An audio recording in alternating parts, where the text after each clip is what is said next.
News ভ্যানগার্ডের এক নজরে 25 আপনাদের সকলকে স্বাগত। আমি সুপ্রীতি রয়েছে আপনাদের সঙ্গে। গোমতী জেলায় মহিলাদের বিরুদ্ধে অপরাধের ঘটনা 21% হ্রাস, এমনকি জেলায় সর্বাধিক অপরাধের হার 39% হ্রাস পেয়েছে বলে জানালেন মুখ্যমন্ত্রী মানিক সাহা।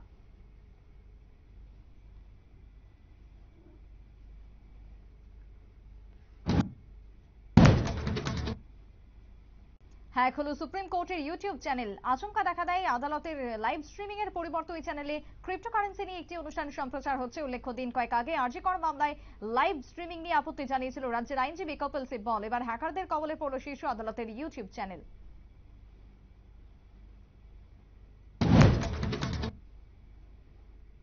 ডিভিসির বিরুদ্ধে এবার প্রধানমন্ত্রী নরেন্দ্র মোদীর কাছে সরাসরি অভিযোগ জানালেন মুখ্যমন্ত্রী মমতা বন্দ্যোপাধ্যায়। বাংলার বিস্তীর্ণ অঞ্চলে যে বন্যা পরিস্থিতি তৈরি হয়েছে সেটাকে ম্যানমেড বন্যা বলে দেগে মমতার দাবি, ডিভিসি আরেকটু সতর্ক হলে এই পরিস্থিতি এড়ানো যেত বলে দাবি মুখ্যমন্ত্রীর।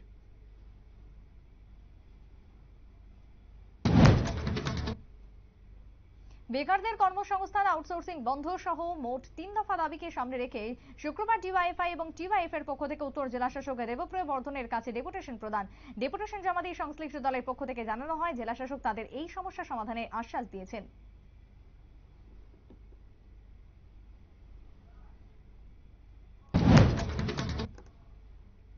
শুক্রবার কৈলাসহরে জেলা সার্কিট হাউসে দুর্যোগ ব্যবস্থাপনা কর্তৃপক্ষের সঙ্গে পর্যালোচনা বৈঠক অনুষ্ঠিত। বৈঠকের সভাপতিত্ব করেন রাজ্য সরকারের প্রাণী সম্পদ বিকাশ দপ্তরের মন্ত্রী সুধাংশু দাস। ঊনকোটি জেলা শাসক দিলীপ চাকমা সহ অন্যান্যরা উপস্থিত ছিলেন আজকের এই বৈঠকে।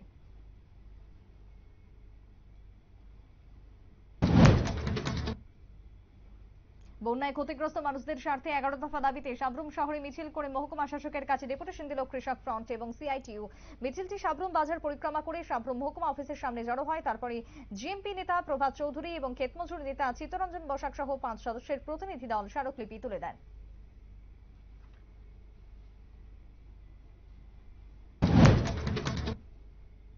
কৈলাসহরে ভারত বাংলাদেশ আন্তর্জাতিক সীমান্তে ব্যবহার করে অনুপ্রবেশ অব্যাহত। শুক্রবার অবৈধ অনুপ্রবেশের ঘটনায় 2 বাংলাদেশি নাগরিককে ইরানি থানার পুলিশের হাতে তুলে দেয় বিএসএফ।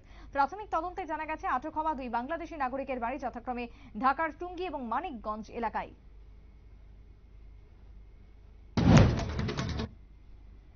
কাঁকড়াবনের প্রতি এলাকায় চুরির ঘটনায় নাজেহাল সাধারণ মানুষ। শুক্রবার আগরতলা বিদ্যুৎ দপ্তরের প্রধান অফিস থেকে একটি ভিজিল্যান্স টিম কর্পোরেট অফিস থেকে কাঁকড়াবনে যান এবং সেখানে বিভিন্ন জায়গায় পাখা, টিভি, বিভিন্ন ইলেকট্রিক সামগ্রী চুরি করে বিদ্যুৎ চুরি করে চালানোর অভিযোগ তোলা হয় এবং যার আনুমানিক ফাইন করা হয়েছে 65,000 টাকা।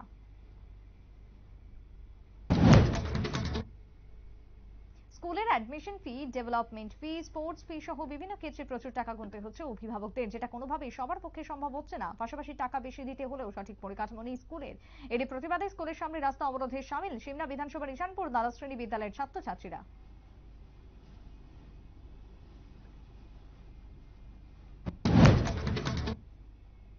শুক্রবার দুপুরে গোমতী নদীতে স্নান করতে গিয়ে তলিয়ে গেল বিল্লাল মিয়া নামের এক যুবক। খবর পেয়ে কাঁকড়াবন এবং উদয়পুর দমকল কর্মীরা ঘটনাস্থলে গিয়ে দেহ উদ্ধারের কাজে নামে।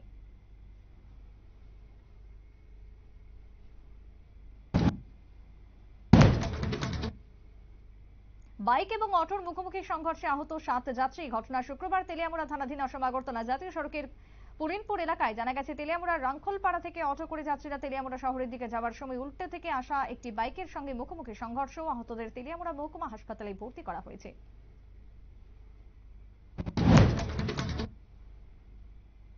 বিদ্যুৎ সমস্যার কারণে বিদ্যুৎ অফিসে তালা ঝুলিয়ে দিল গ্রামের লোকজন। গত বেশ কয়েকদিন ধরে রাত হলেই বিদ্যুৎ চলে যায় পুরো কলসি গ্রামে। বিদ্যুৎ অফিসের স্থানীয় কর্মীরা অফিসে ঠিকমতো থাকে না বলে অভিযোগ। শুক্রবার জুলাইবাড়ি থেকে বিল করতে আসলে বিদ্যুৎ দপ্তরের কর্মীরা তালা বন্ধ করে রাখেন। গ্রামের লোকজন বিদ্যুৎ দপ্তরের কর্মীদের খবর পেয়ে বাইকড়া থানার পুলিশ এসে বাধা দিলে পরিস্থিতি আরো উত্তপ্ত হয়ে ওঠে।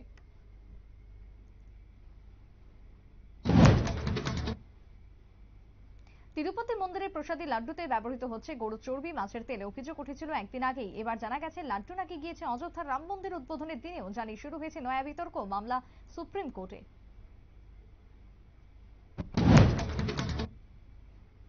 গত বছর প্রধানমন্ত্রী দাবি করেছিলেন আরবান নকশালদের সঙ্গে যোগাযোগ রয়েছে কংগ্রেসের। এবার হাতশিবিরকে আক্রমণ শানাতে সরাসরি নরেন্দ্র মোদী দাবি করলেন যে কংগ্রেসের সঙ্গে একদা মহাত্মা গান্ধীর মতো মহাপুরুষ যুক্ত ছিলেন। সেই কংগ্রেস এখন টুকরো টুকরো গ্যাং আরবান নকশাল দ্বারা পরিচালিত। খোদ প্রধানমন্ত্রীর এহেন মন্তব্য প্রকাশ্যে আসতেই জাতীয় রাজনীতিতে শোরগোল শুরু হয়ে গেছে।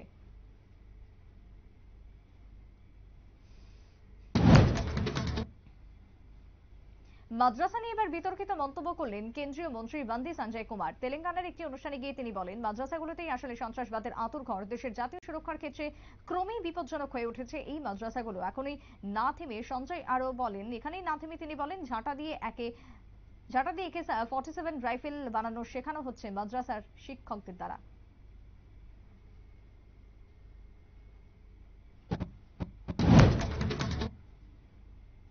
শুরু হয়েছিল 9 আগস্ট, শেষ 20 সেপ্টেম্বর।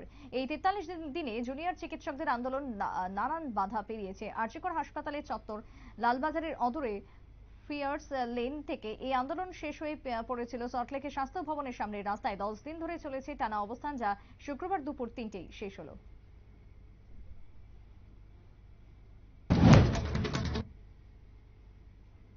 অবশেষে মুক্ত বাম যুবনেতা করতান দাশগুপ্ত। শুক্রবার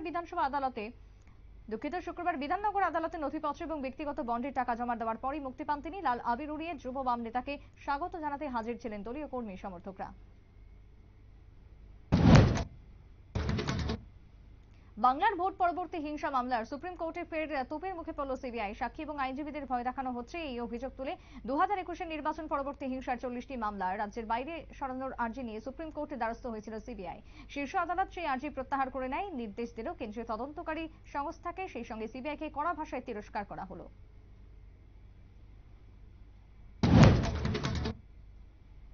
দিন কয়েক আগে কর্ণাটক হাইকোর্টের বিচারপতি বেদব্যাসাচার শ্রীনানন্দ একটি মামলার শুনানিতে বেঙ্গালুরুর নির্দিষ্ট একটি এলাকাকে পাকিস্তান বলে উল্লেখ করেন। এবার সেই মামলায় স্বতঃপ্রণোদিত অভিযোগ তুলে মন্তব্য করলেন সুপ্রিম কোর্ট। শীর্ষ আদালতের কথায় বিচারপতিদের মতামত প্রকাশের আগে নির্দিষ্ট কিছু নিয়ম মানা উচিত।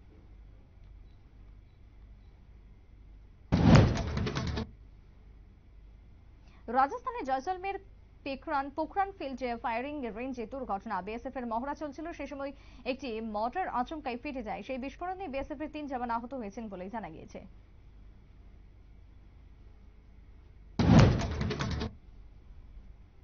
সিবিআই এর পর এবার ইডির মামলায় জামিন পেল তৃণমূলের পোড় খাওয়া নেতা অনুব্রত মণ্ডল। শুক্রবার বিকেলে দিল্লির রাইস অ্যাভিনিউ কোর্টে গরু পাচার মামলায় বিচারক তার জামিন মঞ্জুর করেন। তবে তিহার জেল থেকে 3 অভিযুক্ত মুক্তি পাবেন শনিবার। পুজোর আগেই এই খবরে সভাপতি উচ্ছ্বসিত বোলপুরের তৃণমূল শিবির।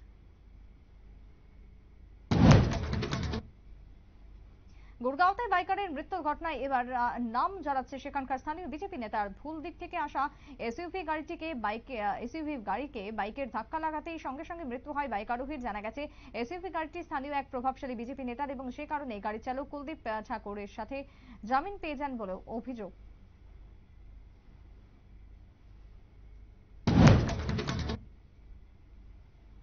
সুপ্রিম কোর্টে বড়সড় ধাক্কা। কেন্দ্রের হিসেব মতোই এজিআর বকেয়া মেটাতে হবে ভোডাফোন এবং আইডিয়া এবং ভারতীয় এয়ারটেল টেলিকমিউনিকেশনকে, যার ফলে ফের মহাসংকটে পড়ে গেল ভোডাফোন আইডিয়ার ভবিষ্যৎ।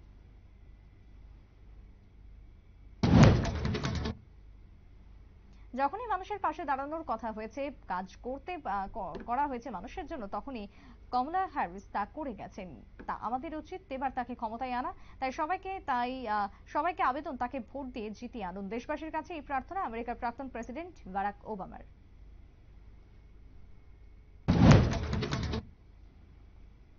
ভারতের 376 রানের জবাবে তাসের ঘরের মতো ভেঙে পড়ল বাংলাদেশের ব্যাটিং। বুমরা, আকাশদীপ এবং জাদেজার আগুনে বোলিং এর সামনে দাঁড়াতেই পারলেন না মুশফিকুর সাকিবরা। মাত্র 149 রানেই শেষ হয়ে গেল টাইগারদের প্রথম ইনিংস। দ্বিতীয় ইনিংসে ব্যাট করতে নেমে 3 উইকেটে হারিয়ে ভারতের সংগ্রহ 81।